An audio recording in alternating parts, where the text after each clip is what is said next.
তো গাইস, আমি কি কি এখন ওই মাত্র আসছি বাজার নিয়ে, আপনাদেরকে বলে দেব, দেখাই দিচ্ছি। এই হলো পাতা কফি, আর এই হলো ফুলকপি, এই হলো মটরশুঁটা, এই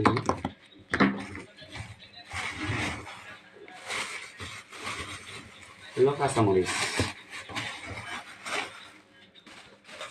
এই হলো টমেটো 3 কেজি নিচে, এই হলো জালি কুমড়া,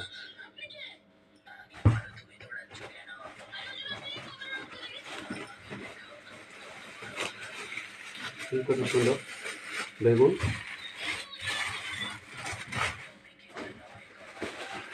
এই দেখেন কাঁচা কলা, এটা পছন্দ আমাদের সবার জন্য নিয়ে আসছি, কত সুন্দর। এগুলো সিম, সিম এর মধ্যে আছে 2 কেজি। এগুলো আমাদের বাংলাদেশি হীরা, কত সুন্দর কিনে নিয়ে এসেছি। এখন দেখেন কত সুন্দর বাজার। আমি এখন বলে দিচ্ছি আপনাদেরকে, মাত্র 300 টাকার বাজার। কেমন হয়েছে কমেন্টে আমাদেরকে বলে দিবেন।